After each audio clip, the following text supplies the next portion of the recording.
All right, hello everybody. Good evening. Welcome to the Photography Basics workshop. And I hope you guys are having a wonderful night right now. And let's get started. A little bit about me before we get started though. My name is Tina Nian and I will be your host for tonight's workshop. A little more about me. I'm a third-year kinesiology student here at Ontario Tech, and I'm also the vice president of Through the Lens Photography Club at OTU, and so I'm so excited to share one of my passions with you guys tonight. And so this workshop is brought to you by Skill Series. Our goal is to inspire and educate students in a wide range of topics with focus on life skills accomplished by the use of correct resources and individuals. In the past, we've hosted several workshops with the main focus on giving back to the community by providing skill learning opportunities that are essential in life, but are not really taught in school. And if you guys have any questions at all, please note them down and I will provide my email at the end and we can get in touch. Other than that, let's dive right into it. So, what is photography? I'll give you a few seconds to think about it. What does photography mean to you and why have you joined the workshop today?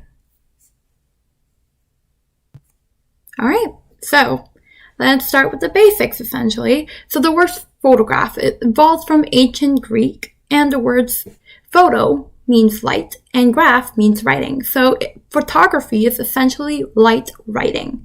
And question, is photography considered an art or a science? Here's a fun fact. It's actually both. So it's a science because a science due to its basic principles of physics that govern its success in light writing. And it's an art because beauty is subjective. Photo by photo.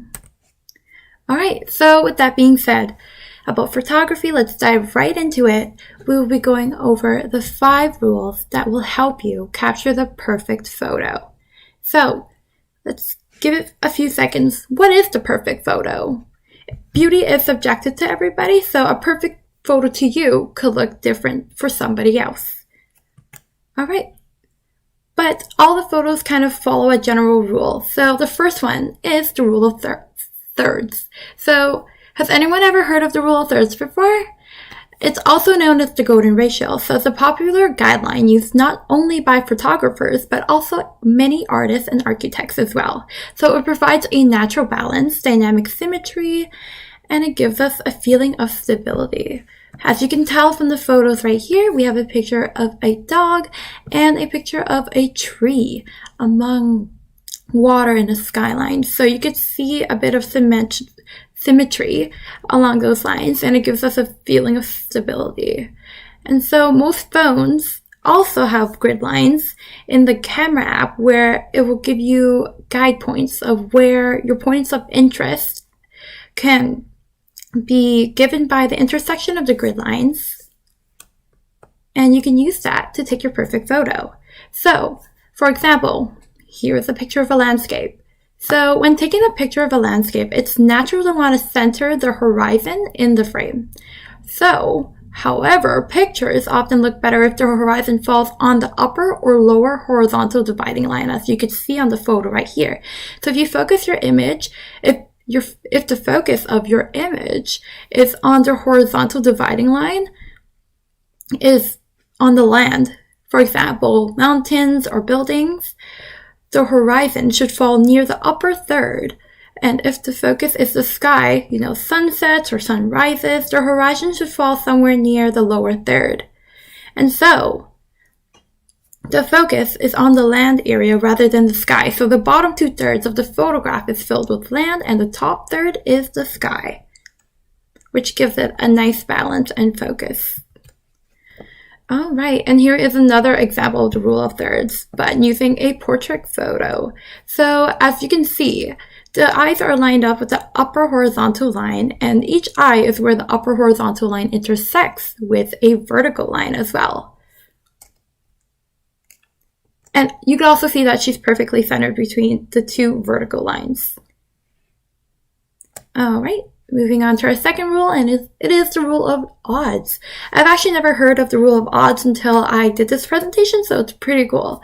So photographs are composed with an odd number of subjects that makes it more appealing. So as you can see, these two photos right here on the screen, we have rocks and we have cute little birds. And here's another example. So whenever possible, a composition should have an odd number of subjects or objects and, not an even number of objects. And here's another example. So an image should have 3 flowers rather than 2, or, 5 people rather than 4. All right, and next is the rule of space.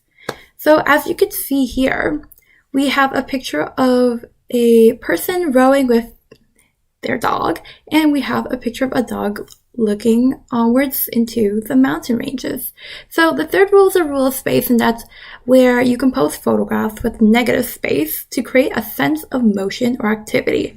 So on the left here, it just feels like the rower is moving onwards towards. So the rower's on the right, rowing onwards to the left of the screen. And this dog over here looks like he's climbing up a mountain range, which is pretty cool. And here is another example. So if you photograph a runner, all right, the rule says that you should have more space in the front of the runner than behind. So that gives them more space to move into within the picture. And your eyes will have more space to just, kind of assume what the runner is doing. And it'll help picture the motion, essentially. And here is another example. Instead of a runner, now we have a car. So if you are taking a picture of a moving car, for example, there should be more space on the left side of the frame rather than the right. So it should be in front of the car rather than behind it to create more space. All right, and viewpoint. Has anyone ever heard of viewpoint before? I'll give you guys a few seconds to ponder. So take multiple shots.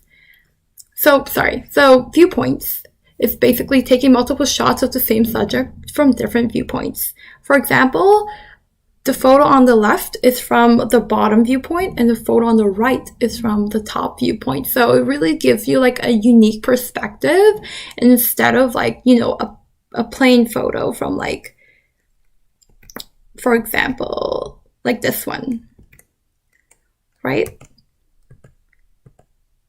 So the left one is from a lower viewpoint and the right one is from a higher viewpoint.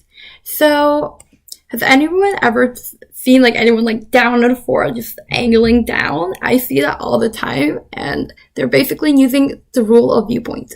So that's when you get low to ground and shoot up, or vice versa, you get a higher vantage point, just to reiterate. And here is another example. So when photographing a subject from above, it's known as the bird's eye view.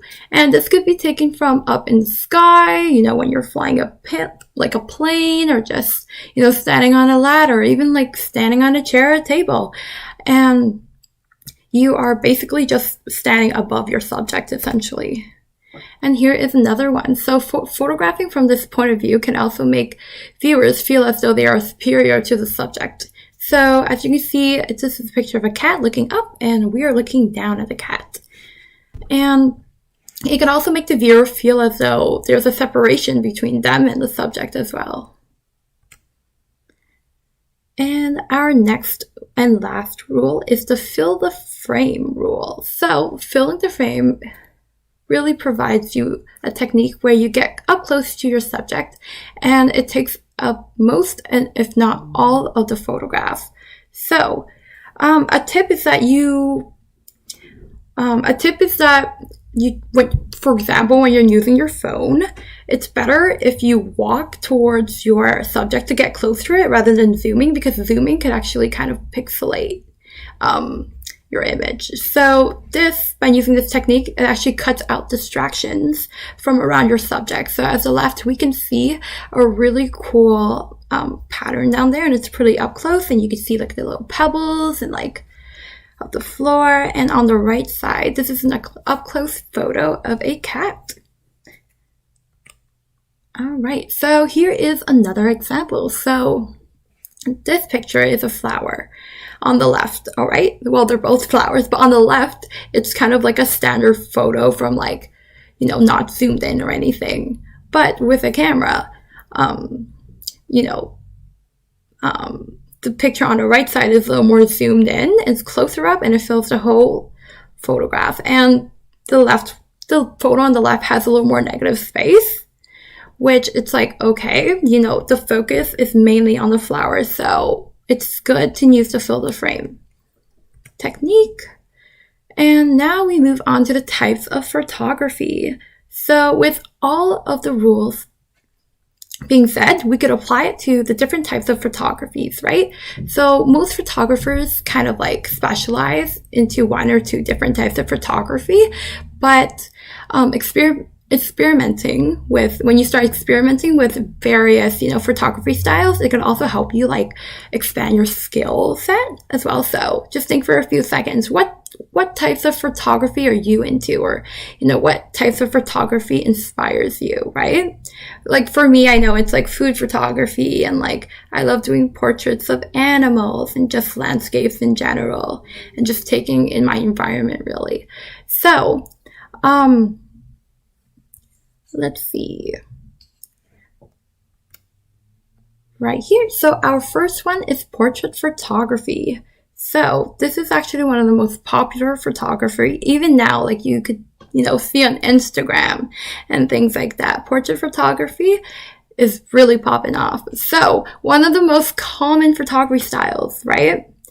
It aims to capture the personality and mood of an individual or group. So this image could be, candid or also posed, full body or close up. And either way, the subject's face and eyes are typically in focus. So lighting and backdrop could also help convey the tone and emotion. So as you can see the first photo of the guy standing like this and just smiling, and we could see a very bright and happy background. Versus the last photo where it's like kind of neon and like moody colors, and it kind of has like a dark theme all over. All right, and here are some more examples. So this really does capture the personality of a person or a group of people, and use effective lighting and backdrop and poses, as I mentioned before. So you can see the little kid on the left.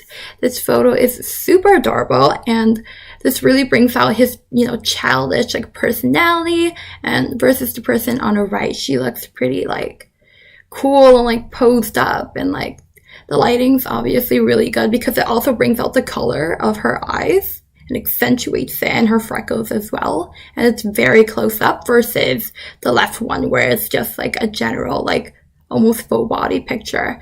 So portraits are also commissioned for special occasions such as weddings and like school events, and even commercial purposes, right? Such as, make like just advertising and marketing for makeup and things like that. So, and also events like, picture day in elementary school. I know we all had those days. Right. And next is landscape and travel photography. So I want you guys to think back to a time where you guys have taken, landscape or like some travel photography. All right.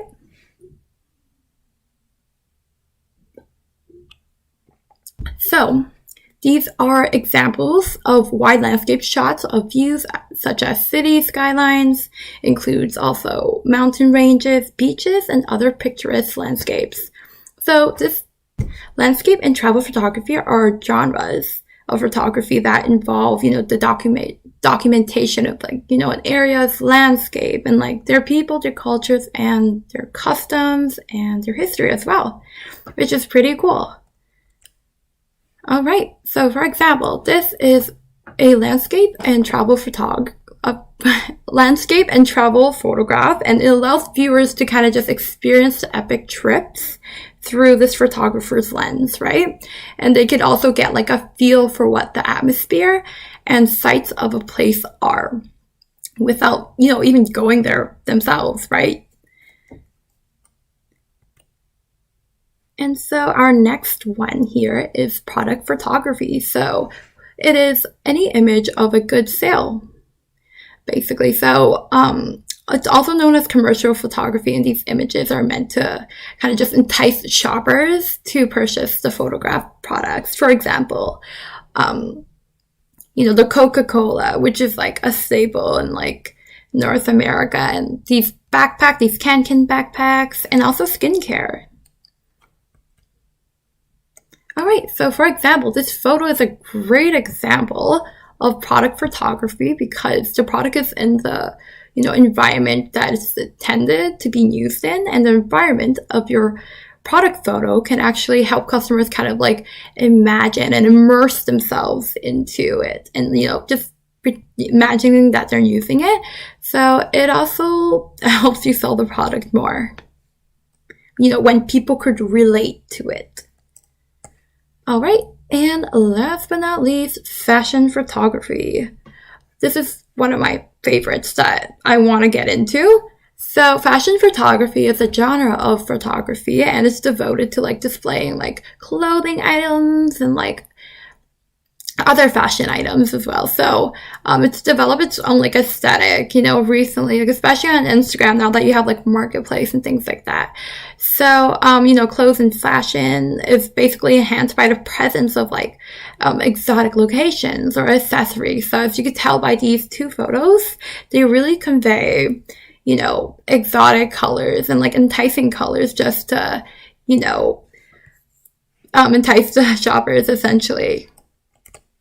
Okay, and the next example is, this fashion photograph here. It basically combines nature with soft lighting and like a white aesthetic, and it kind of adds like a surreal like feel to like the photograph. So, and you have like a model with like the beautiful dress, and then it's basically a perfect photo. All right, so with the 5 rules in mind and some types of photography that we discuss, let's apply some elements of photography. So elements actually help you kind of, focus on your picture, and basically you can use your elements to kind of enhance your photo, just like the 5 rules. So the first element of photography is line. So line in photography are not just defined as rigidly, like lines in geometry. So photographically, anything that connects 2 parts of a photo or stretches across your composition is a line. So that includes curved lines like roads or jagged mountain ridges, for example, and even fuzzy or like lightly defined edge of a cloud is a line. So as I mentioned, we have roads, sunsets, bridges, and like even the broken glass here on the screen, and also the little sewage and some stairs. All right, so horizontal and vertical lines usually visually convey stability, like right here. Doesn't this picture just give you peace? And another example is diagonal lines, and that kind of gives you a sense of like, a dynamic and like a photo that's kind of moving in different directions, and it really just changes up the whole photo from like a static scene to a dynamic scene.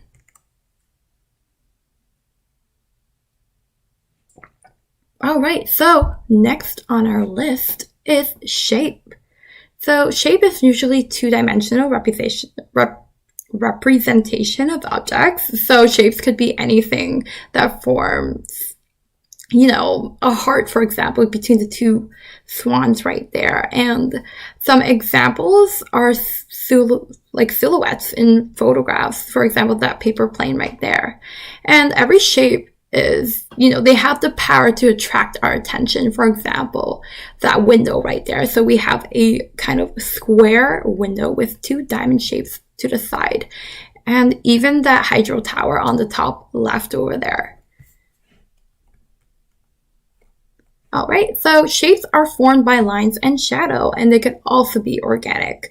So as you can see on the left, there's a bunch of lines intersecting. So you can see the window, and it intersects with the shadows, right? So the shapes are playing with each other, And also on the right, it's a very organic picture of a rainbow, and the shapes do play an effect on that. So there's a bunch of clouds, and that forms a rainbow. All right, and next is form. So form in photography refers to a three-dimensional appearance of shapes and objects in a photo. So this can be through the use of lighting and shadows. So for example, we have our top photos. It uses natural lighting mostly, and it's a very light tone. And in contrast, the photos on the bottom, especially the left, kind of uses like shadows and like a dark theme, and like the one on the right, the bottom right, is black and white, which is nice. So here are a few more examples. So this building on the left is definitely one of the most beautiful forms like ever. Like, it's the perfect example. And on the right, this is the bow of like the battleship, and it has a form designed to like plow through the sea at high speed, and like just capturing that is like a really cool thing.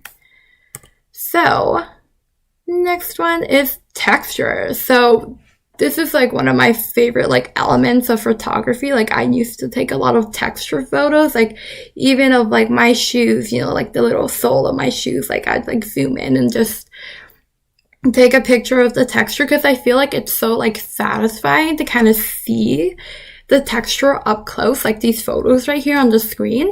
So the use of lighting actually brings out the details of an object, which is their texture, and makes it easier to see whether, you know, the surface is like smooth or soft, you know, or rough and hard.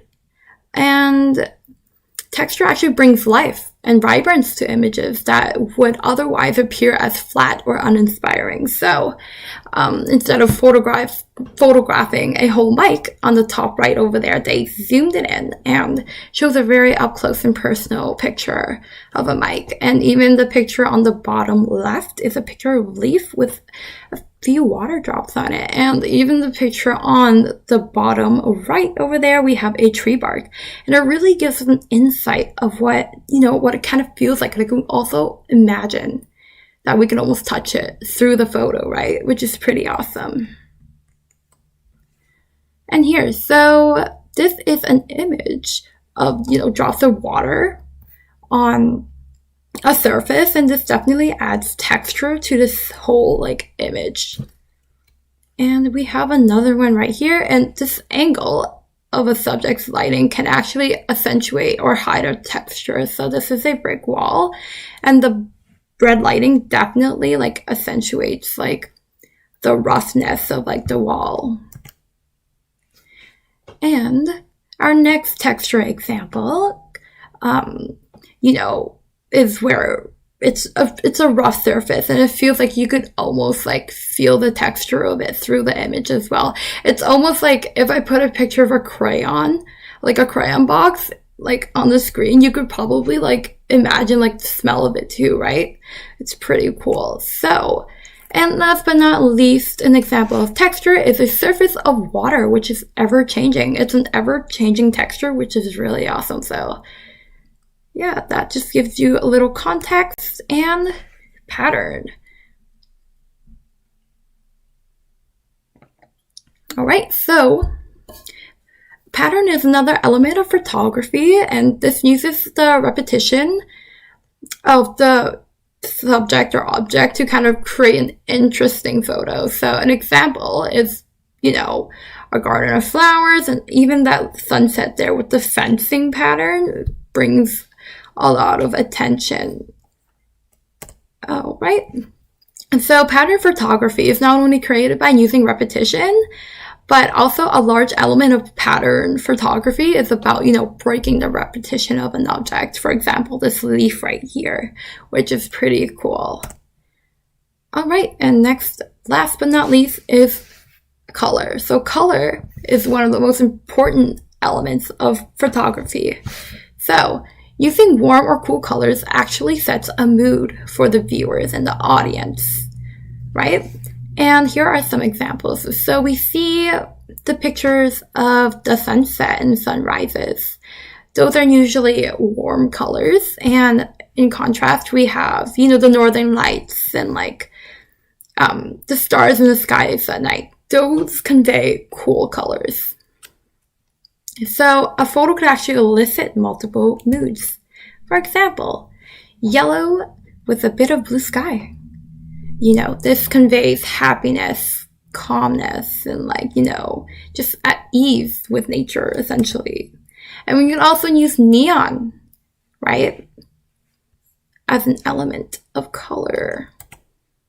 And we also have sunlight. So it's made up, so the sunlight basically made like a literal like rainbow of colors, which is really cool. So that's my last example. So with that being said, going over the 5 rules of photography, the 5 rules of photography, the types of photography, and the elements of photography, here are some tips that you can use alongside of those topics to get the perfect photo. So tip number one is that you can get, a lot of amateurs actually make the same mistake by, not thinking about what lighting that they're shooting in and just not considering light is actually a big mistake, because light is actually a big factor into photography, because literally photography means light writing. So light is a big component. And as you can see here in the photos, this person here uses an array of, lighting. So you can see usually the best ones are the natural lightings. So that's around number 7, 8, and 9 is where, the perfect and optimal lighting is. And that's usually outside. And as you can see, number 6, he's outside, but I'm pretty sure he's under a shadow. And for example, we have number 3, 4, and 5. It looks like he is using, artificial light. And number 4, especially, he's using flash. Don't use flash if you don't have to. So that's another tip. And the next tip is shoot more pictures and try new techniques and angles, exposures, and dive into other types of photography, right? So that could actually just make you, expand your palette and get more creative as well. All right. And another tip is try to get close enough to your subject to capture the most important details. So whether it's, macro photography or portrait photography or product photography, try to get up close and personal, to get the perfect picture. And last but not least, do use nice backgrounds for your photographs. A background could actually help you, just like color, it actually helps you convey and kind of put the picture together as one. All right, and our last tip is use editing apps. So here are some editing apps that I suggest. So the first one is Snapseed. It's really good. You can get it on your phone. Well, all these you can kind of get on your phone. So you can use Snapseed or Visco, Adobe Photoshop Camera, and also Instagram as well. All right, so that basically wraps up my presentation of photography basics, and I thank you for joining me this evening. And if you guys have any questions regarding this workshop, you could find me at tina.nguyen1@ontariotech.net, or also at throughthelens.otu@gmail.com. So I hope you guys have a good evening. All right, guys.